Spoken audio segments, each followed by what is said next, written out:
अभी खेल शुरू हुई है, अभी खेल बाकी है और मैं जो कहता हूं वो करता हूं। भ्रष्टाचार के युवराज लगातार ये बोल रहे हैं कि अभी खेला होना बाकी है, लेकिन हम लोग जानते हैं राजनीति में नए आए हैं तेजस्वी यादव, बच्चे हैं, उनको खिलौना भी हम लोग देंगे, चिंता नहीं कीजिए। भाजपा जदयू के सरकार के गठन के बाद हमारे साथ मौजूद हैं बिहार सरकार के उप मुख्यमंत्री और भारतीय जनता पार्टी के प्रदेश अध्यक्ष सम्राट चौधरी जी। सम्राट चौधरी जी, जब नीतीश कुमार छोड़कर गए थे आपको तो आपने प्रण लिया था कि ये पगड़ी जो है आप बांधे रहिएगा, और यहाँ तक कि विधान परिषद में एक बार नीतीश जी ने आपको टोका भी कि पगड़ी क्यों बांधे हो, तो आपने बोला था उनको कि जब तक आपको हटाऊंगा नहीं तब तक ये पगड़ी नहीं खोलूंगा। देखिए, दो चीज़ बड़ा स्पष्ट है। ये मेरे लिए उस समय भी भावुक था और आज भी मैं समझता हूँ। मेरी माँ जब हमको छोड़ कर गई थी तो मैंने पगड़ी बांधा था, या इसको आप मुरेठा, मेरे यहाँ तो मुरेठा होता है मजदूरी। तो मजदूरी के लिए और देश के यशस्वी प्रधानमंत्री जी ने हमको विरोधी दल का नेता बिहार में बनाया, पार्टी का अध्यक्ष बनाया, और भारतीय जनता पार्टी का जो सम्मान था वो मेरे लिए स्पष्ट दिखता है कि भारतीय जनता पार्टी मेरे लिए दूसरी माँ है। मेरी माँ तो हमको छोड़ के चली गई परलोक, लेकिन दूसरी माँ के सम्मान के लिए जब प्रदेश नेतृत्व और राष्ट्रीय नेतृत्व ने नीतीश कुमार जी के प्रस्ताव को मान लिया कि हम समझौते में जाएंगे, और 2020 के जनमत में हम एनडीए का चुनाव जीत कर आए, तो स्पष्ट तौर पर हमको लगा कि जिस पार्टी ने इतना सम्मान दिया हो, माँ के तरफ प्यार किया हो, उस पार्टी के लिए जो मेरा व्यक्तिगत निर्णय था, हमने तय किया कि अयोध्या हम चलेंगे। अयोध्या में प्रभु श्री राम, क्योंकि मैं लवकुश समाज से आता हूँ, राम के वंशज हूँ, तो अयोध्या के भव्य राम मंदिर में अपने पगड़ी को भी, मुरेठा को भी खोलूँगा और अपने सर को मुड़ाकर प्रभु श्री राम के चरणों में अर्पित करने का काम करूंगा। सर, मतलब सब पूरा बाल मुड़ा लीजिएगा आप।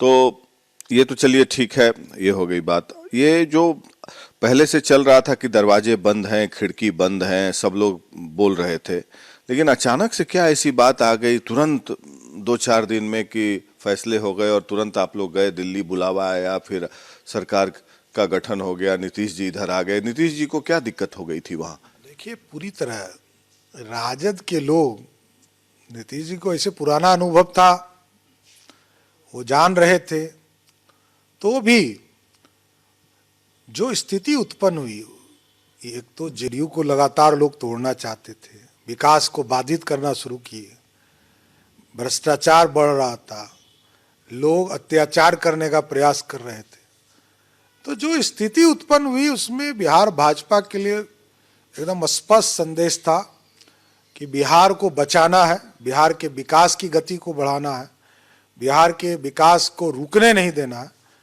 तो जब नीतीश बाबू का प्रस्ताव आया, आदरणीय नीतीश जी का, तो भारतीय जनता पार्टी के नेतृत्व ने हम लोगों से भी बात किया और हम लोगों से राय लिया, पूरा प्रदेश ने सहमति दिया, और प्रदेश के सलाह पर केंद्रीय नेतृत्व ने कहा कि एकदम जाना। जी ने ये कहा कि राजद जदयू को तोड़ना चाहता था। एकदम जो स्वरूप है वो स्पष्ट दिखता है कि लगातार वो इस काम में राष्ट्रीय जनता दल के लगे हुए थे।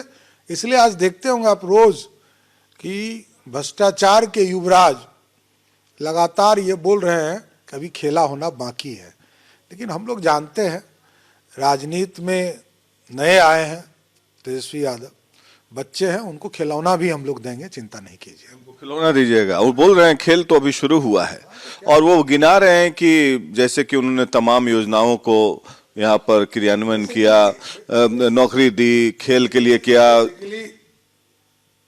उनको उपलब्धि बतानी चाहिए था, उनको दायित्व मिला था हेल्थ, तो वो श्री राम जानकी हॉस्पिटल जो मेडिकल कॉलेज खुला था समस्तीपुर, उसका उद्घाटन करने गए थे। तो उनको पता करना चाहिए था कि इसका पैसा देश के यशस्वी प्रधानमंत्री जी ने 200 करोड़ रुपया दिया। वो जब मंगल पांडे जी हेल्थ मिनिस्टर थे तब काम शुरू हुआ। तो यही है सुशासन। हमारे कामों का उद्घाटन करते हैं तेजस्वी यादव और उसी को विकास कहते हैं। उसी तरह नौकरी में 1,75,000 के वैकेंसी को हम लोगों ने 2021 में क्रिएट किया और 7 निश्चय के तहत फेज 2 में 2020 में हम लोगों ने घोषणा पत्र में डाला कि 10 लाख हम लोग रोजगार देंगे। तो वही ना बोल रहे हैं बेचारा, और क्या बोल रहे हैं, नया तो कुछ बोल नहीं रहे हैं। 10 लाख से ऊपर बोले हो, हमको यही जानना है। देखिए, वो सिर्फ हमारी बात को दोहरा रहे हैं। उनको ये बताना चाहिए था, छोटे भाई हैं, मेरा पूरा सलाह है आगे और अच्छा करें। बिहार की नौजवान ये जानना चाहते हैं कि तेजस्वी जी ये कौन सा मैकेनिज्म या कौन सा थ्योरी है, कौन सा सिस्टम है कि 1.5 साल की उम्र में लोग करोड़पति बन सकता है। ये थ्योरी बिहार की जनता जानना चाहती। इस थ्योरी को लालू प्रसाद जी के परिवार को बताना चाहिए। आप फोटो देखिए 80 के जमाने का, 85 के जमाने में जब लालू जी का कोई फोटो आता है तो टूटा हुआ खटिया और पूरा परिवार दिखता है। कभी वो नहीं दिखता है कि एक समृद्ध परिवार था। आज चार्टर्ड प्लेन में वो परिवार केक काटकर जन्मदिन मनाने का काम कर रहा है। तो देखिए, मेरा स्पष्ट मानना है, नीतीश कुमार जी और एनडीए ने जो सपना देखा था उसी को पूरा होते हुए देखकर वो खुश हो रहे हैं बेचारे। इसमें दिक्कत क्या है? तो बीच में आप लोगों ने कहा कि अब हम किसी को कंधा नहीं देंगे, अपना कंधा मजबूत करेंगे और बीजेपी अकेले मैदान में रहेगी, तो फिर बैसाखी की जरूरत क्या पड़ गई? हमारे राष्ट्रीय अध्यक्ष आदरणीय जयप्रकाश नड्डा जी ने कहा, और आज भी कहता हूं, हम पार्टी को पूरी तरह खड़ा करेंगे। पार्टी नहीं छोड़ सकता हूं, पार्टी और पार्टी के कैडर को हम बढ़ाएंगे। ये जो जातियों में बांटने वाले लोग हैं इसको पूरी तरह खत्म करें। बिहार विकास की ओर जाएगा। उत्तर प्रदेश देखिए कैसे विकसित हो रहा है, आप देखिए मध्य प्रदेश कैसे विकसित हो रहा है, छत्तीसगढ़ अब विकसित और बढ़ेगा गति के तरफ। हम विकास के रास्ते पर बिहार को ले जाना चाहते हैं, बस यही हमारा। अच्छा, ये अभी मंत्रिमंडल जो है का बंटवारा नहीं हुआ है, सम्राट चौधरी किस क्षेत्र में ज्यादा काम करना चाहेंगे? आपको भी कुछ विभाग मिलेगा, किस विभाग में आप ज्यादा, क्योंकि पहले आप अर्बन में थे, फिर बीच में पिछले बार आप पंचायती राज था शायद। प्रकाश जी, मैं तो राजनीतिक कार्य करता हूँ, पार्टी जो दायित्व देती है वो करता हूँ।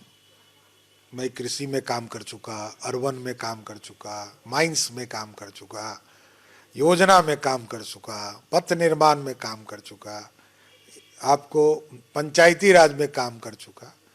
कुछ कुछ समय के लिए सब जगह काम करने का मौका मिला है। तो मेरा यह मानना है कि उप मुख्यमंत्री के तौर पर पार्टी को भी बढ़ाना है, पार्टी के कैडर्स को भी बढ़ाना है, पार्टी के वोट को भी बढ़ाना है और विकास की गति को तेज करना है। आदरणीय नीतीश कुमार जी के नेतृत्व में बिहार के विकास की गति को तेज करना ही हमारी प्राथमिकता है और सभी लोग भाजपा के एक एक मंत्री इस काम में लगेंगे। अच्छा, ये एक्सपेंशन कब तक हो जाएगा? अभी तो 3 ही मंत्री आपके शपथ लिए। जल्द ही लेंगे हम लोग, जल्द ही। हमारा तो हाउस शुरू होना है, उसमें सवाल जवाब होते हैं सारे विभाग के। पार्टी के स्तर पर सारी चीजें बात हो रही है, एनडीए का पूरा जल्द ही हम लोग पूरा कर लेंगे। जल्दी कर लेंगे। और ईडी भी आज दबिश बनाए हुए है लालू जी पर, पूछताछ चल रही है। आपने कहा कहीं कि मैं सुन रहा था कि पूरा जांच कराएंगे सब विभाग का। मैंने ये कहा है कि लालू जी को तो आदत है ना, जब लालू जी मुख्यमंत्री थे तो चारा खा गए, रेल मंत्री हुए तो सब नौकरी खा गए। तो ये उनकी आदत रही है, एकदम स्पष्ट रही है। वो जहां रहेंगे वहीं भ्रष्टाचार दिखेगा।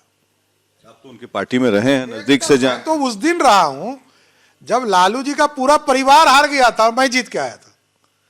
श्रीमती राबड़ी देवी हार गई थी 2010 में। हाँ, एकदम। आप मुख्य सचेतक थे उस समय। एकदम।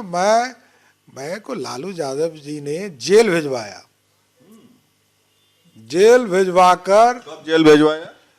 लालू जी ने 1995 में जब नीतीश कुमार जी के लिए हम लोग झंडा ढोते थे और लालू यादव ने हम लोग को जेल, मेरा घर तोड़वा दिया, जेल में रखा। माफी मांगा लालू प्रसाद जी ने मिलर स्कूल के मैदान, और तब राजनीतिक तौर पर मैं उनके साथ काम किया। कितने दिन तक जेल में रहे? 89 दिनों तक मैं जेल में रहा। उसके बावजूद आप लालू जी के पार्टी से विधायक बने? एकदम जब सार्वजनिक माफी मांगा उन्होंने, सार्वजनिक माफी मांगा। देखिए राजद जो स्थिति है, लालू जी लालू जी लालू जी, उसके बाद कोई जी है ही नहीं, सब भ्रष्टाचार जी है। प्रधानमंत्री की रैली होने वाली है बेतिया में, नीतीश जी भी सम्मिलित होंगे उसमें? एकदम हमने आग्रह भी किया है कि 4 तारीख को आदरणीय प्रधानमंत्री जी बिहार के विकास कार्यों के पूरे उद्घाटन शिलान्यास में आएंगे और उसमें आदरणीय मुख्यमंत्री जी भी सम्मिलित हों, हम लोगों ने आग्रह किया है। और डबल इंजन की सरकार जैसा कि आप लोग कहते हैं कि एक बार फिर से हो गई है, तो क्या बिहार को कोई स्पेशल पैकेज या जैसे नीतीश जी मांग करते हैं कि स्पेशल स्टेटस मिले, उसकी कोई संभावना? नहीं, देखिए 2,61,000 का बजट है बिहार का और लगभग 32,000 करोड़ ही मात्र बिहार का अपना संसाधन। भारत सरकार का सेंट्रल असिस्टेंट बहुत अधिक है।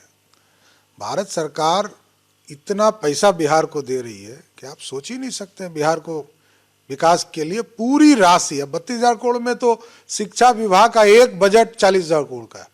आप सोचिए कि सब विभाग को पैसा भारत सरकार दे रही। इसलिए नरेंद्र मोदी जी का पूरा सहयोग है और आगे भी कोई जरूरत होगी तो माननीय मुख्यमंत्री जी बात करेंगे प्रधानमंत्री जी। नौकरी के लिए भी आप लोग मार्ग प्रशस्त करते रहेंगे? नहीं, एकदम। देखिए ये 2020 से ये कार्यक्रम चल रहे हैं, कोई नया नहीं है।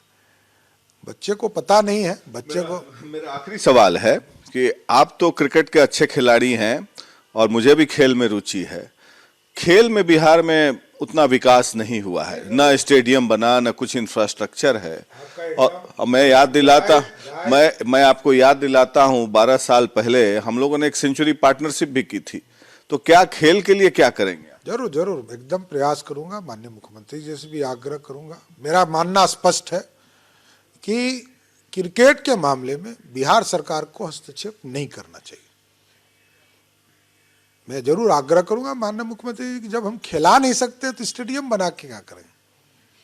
स्टेडियम के लिए जमीन उपलब्ध करा दे, बीसीसीआई को एक स्टेडियम वो बनाए और देश दुनिया के बच्चे उसमें खेलेंगे।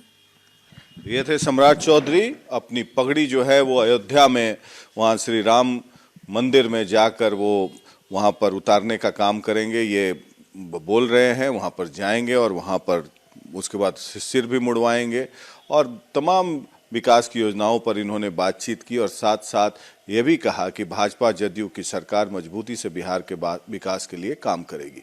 पटना से वीडियो जर्नलिस्ट सूरज के साथ Prakash Singh, Republic media network के लिए।